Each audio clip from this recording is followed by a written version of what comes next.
Salut à vous, bienvenue sur ce live, bienvenue sur le live Zemmour Actualité 2022. On va parler un petit peu de la situation, on va parler d'autres sujets évidemment, on va explorer un petit peu tout ce qui concerne l'Occident, la souveraineté occidentale. On va parler un petit peu de tout ce soir.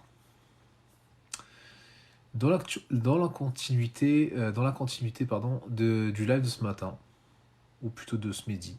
Donc voilà, bienvenue à tous. Tim Sewin, Azul Filaoun, bienvenue. Donc, non, je galère pas. Non, t'inquiète pas, frérot, je suis là avec un objectif bien clair. Je fais mon live. Là, le live que je fais, je le fais en rapport avec l'actualité. C'est la suite du live de ce matin, enfin de ce midi, où on a parlé de Zemmour 2022. On a parlé justement de l'actualité et des intérêts conjoints entre les Occidentaux des deux rives, entre justement d'un côté l'Europe de l'Ouest et d'un côté le Maghreb, euh, qui sont dans un tournant où ils doivent s'unir pour défendre l'Occident, pour défendre les intérêts communs, alors que pour l'instant, vu la situation, ils sont plutôt en train de se monter les uns contre les autres. En tout cas, on les monte et ils tombent dans le piège justement de cette machination. Et donc, on va essayer un petit peu de désamorcer tout ça, et bien sûr en parlant un petit peu d'autres sujets, comme notre identité, comme nos valeurs, comme le fait que nous sommes tous occidentaux et nous avons tous un destin en commun. Voilà. Donc, vive la France, vive Zemmour et vive l'Occident, tout simplement. Donc partagez, likez le live, partagez, faites venir du monde. On va faire un débat lourd, on va faire un live lourd, donc je compte sur vous. Oh, le revoilà 10. J'ai pas mis beaucoup de temps, ça va. J'ai pas été trop long. Bah, la journée a été dure quand même, hein. Mais tu... Ah oui, c'est vrai, je m'arrête jamais, effectivement. Là-dessus, je suis très motivé, je suis déterminé à faire changer les choses.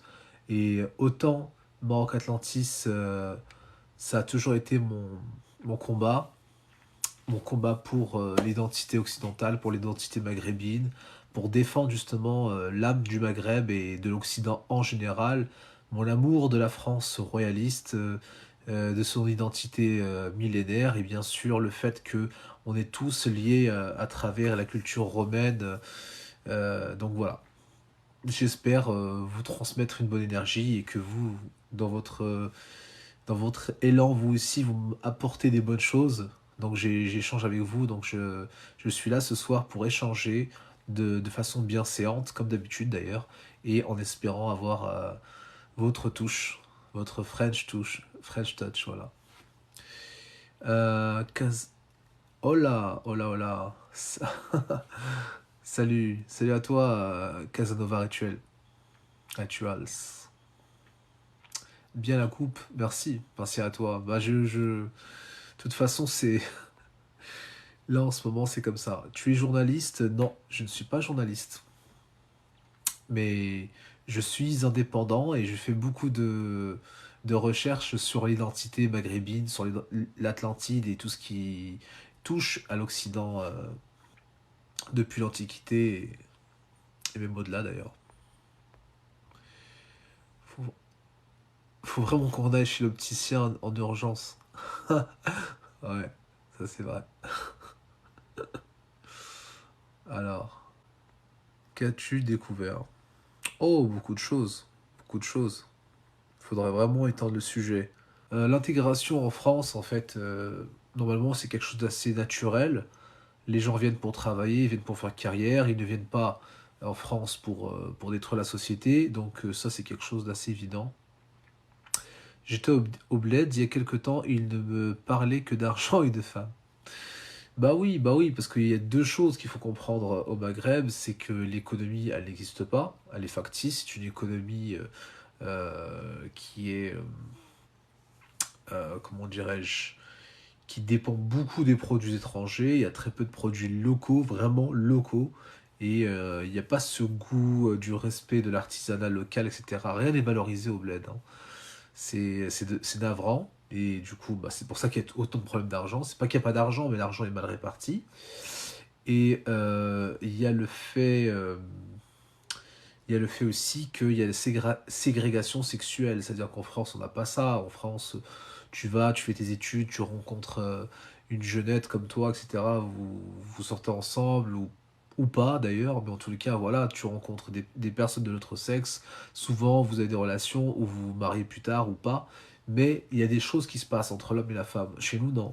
Chez nous, au bled, là-bas, c'est la catastrophe. C'est vraiment chacun de son côté et les gens pour se voir, ils se voient en cachette, ils doivent défier les lois, défier leur famille, défier tout le monde en fait. Du coup, c'est ce qui fait qu'ils sont tout le temps en train de parler de ça, c'est parce que il y a vraiment un problème, il y a un manque en fait. Une économie vérolée par la corruption. Oui, il y a aussi ça. Bah oui, mais de toute façon, c'est ça. C'est dommage, le patrimoine maghrébin est tellement beau.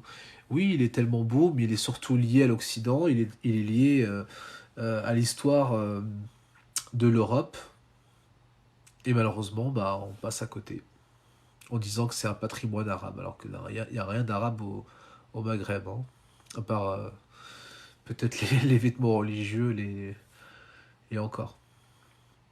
Tout à fait, c'est la corruption de l'armée. Alors, effectivement, mais après, le cas de l'Algérie est particulier, hein. La junte au pouvoir, c'est quelque chose de particulier, c'est quelque chose qui fait qu'en tout cas, pour l'instant, l'Algérie de demain, l'Algérie qui va réussir, qui va s'en sortir, elle n'est pas là encore. Pour l'instant, ils ont tué l'Algérie, ils l'ont enseveli, ils ont privé les gens de leur destin, et donc ça, malheureusement, on en est encore là. Le patrimoine culturel marocain est très bien mis en avant, monsieur. Allez faire un tour au centre-ville. Non, merci. Non, merci, j'en veux pas de votre centre-ville. Et de ce patrimoine factice qui est une création coloniale franco-arabe. Donc c'est quelque chose qui n'a rien à voir avec la vraie culture du Maroc, qui, elle, est en train de disparaître, est en perdition. Et hélas, voilà. Donc là, il y a beaucoup de gens qui se battent pour le retour de la langue berbère, pour le retour de l'identité marocaine, la vraie, pour le coup. Et c'est pas facile. Ça, il y a effectivement le berbère qui est reconnu dans le Parlement marocain actuellement. C'est nouveau, ça vient de sortir, mais c'est trop tard, je trouve. C'est beaucoup trop tard. La société a beaucoup trop été arabisée et vendue au Qatar et à l'Arabie Saoudite pour faire machine arrière. Là, il faudrait faire un grand bond en arrière faudrait tout raser pour recommencer, quoi, pour recréer une vraie société. Coucou, tu préfères le Maroc ou la France? Bah évidemment, je préfère la France parce que il faut pas se mentir et soyons sincères avec nous-mêmes. La France a su préserver son identité occidentale, a su valoriser ce qu'elle est et continue d'éduquer et d'ouvrir l'esprit de ses citoyens et des gens qui y vivent. Et d'ailleurs éclaire même les gens comme nous qui viennent, enfin nos parents quand ils arrivent ici et qu'ils ont des enfants. Nous on a cette chance d'être nés en France et d'avoir cette clarté que nous apportent les penseurs et les artistes locaux, alors que chez nous, c'est totalement la prison mentale, la prison de l'art, de l'esprit, tout est cloisonné, on peut rien penser, on peut rien créer, donc voilà. C'est dommage, hein. Mais bien sûr, j'aurais aimé te dire j'aime autant le Maroc que la France, mais ce serait hypocrite que de dire ça. En l'état des lieux, le Maroc est pas du tout comparable. C'est vraiment comparer, ce serait vraiment se mentir.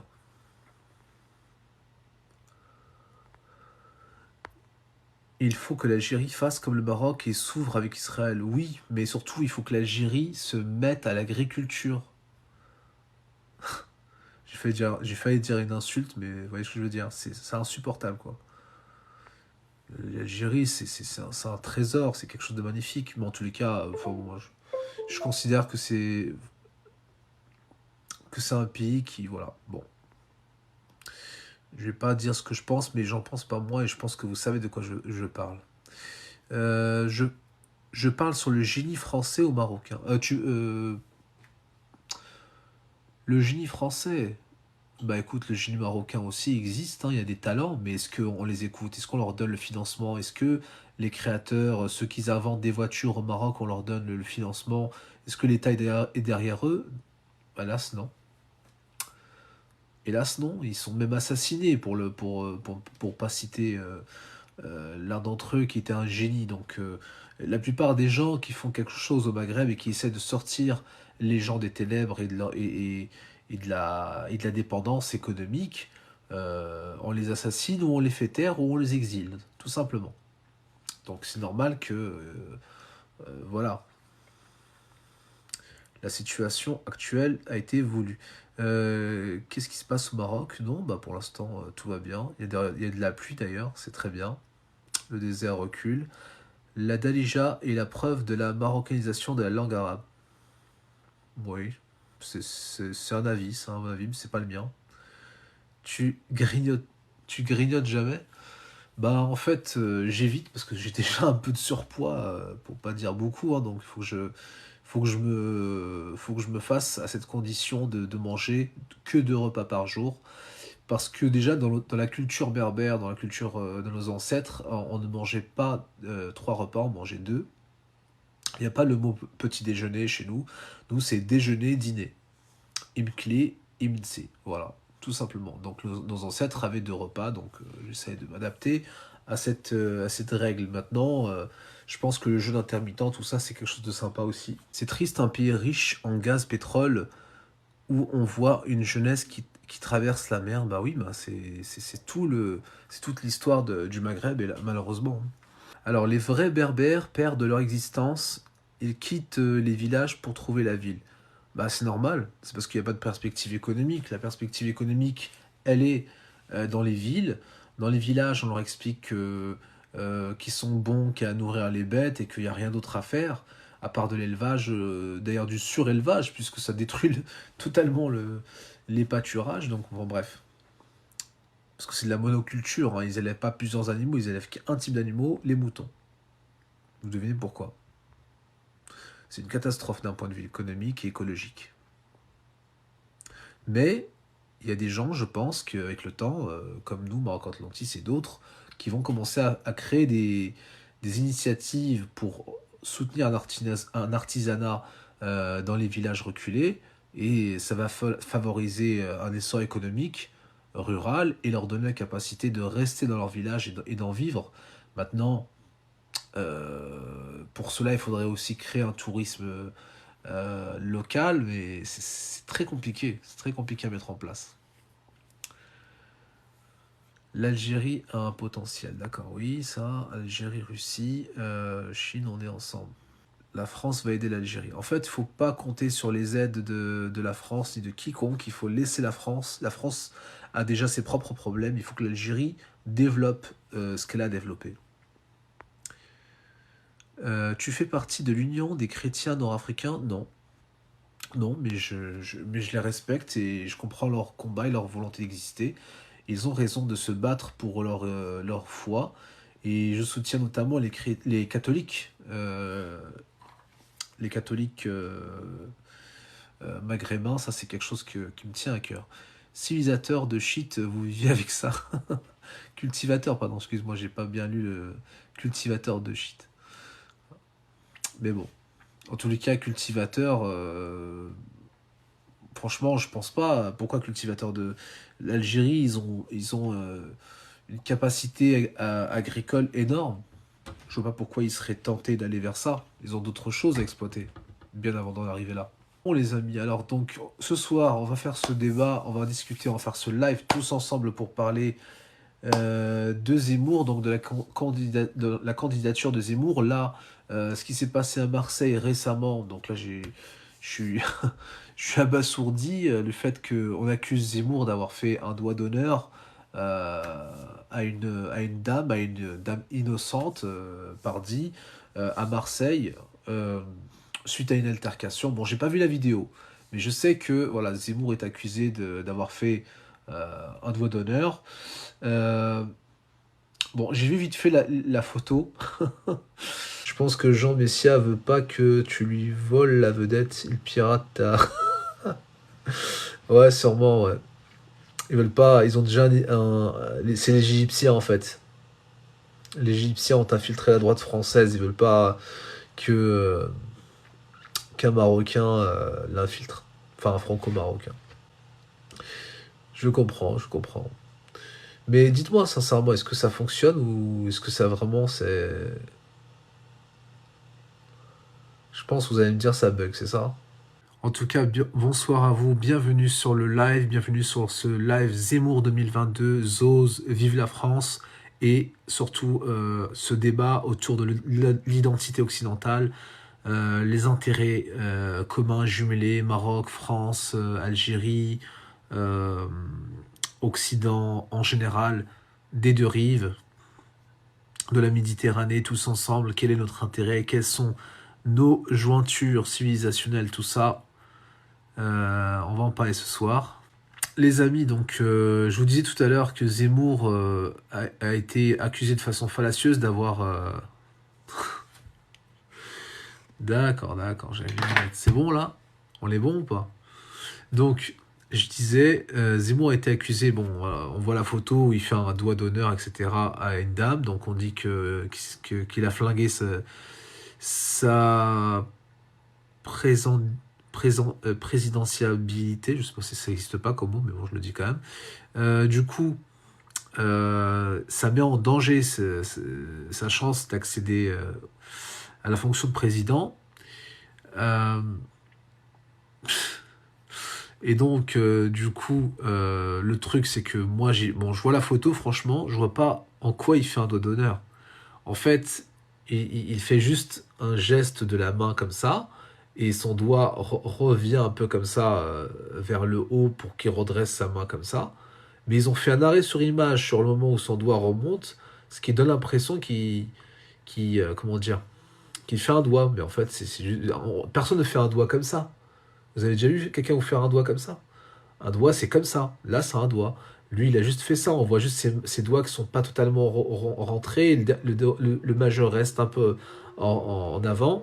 Ça donne cette impression, arrêt sur image. C'est comme les fameuses photos de génération identitaire où ils font un geste comme ça, main levée, et on fait un arrêt sur image. On a l'impression qu'ils font un salut nazi.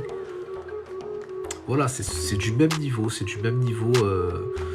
La presse, ils sont fourbes. Ils sont très très fourbes, les gauchistes. Donc voilà. Donc moi je vous le dis clairement, il y a une cabale contre lui, ils ont envie de le démolir médiatiquement. J'ai pas vu la vidéo. Et honnêtement j'ai pas encore eu le temps. C'est pas que je veux pas la voir, hein, c'est que j'ai pas eu le temps. Bah si c'était vraiment un doigt d'honneur, qu'est-ce que tu veux que je te dise?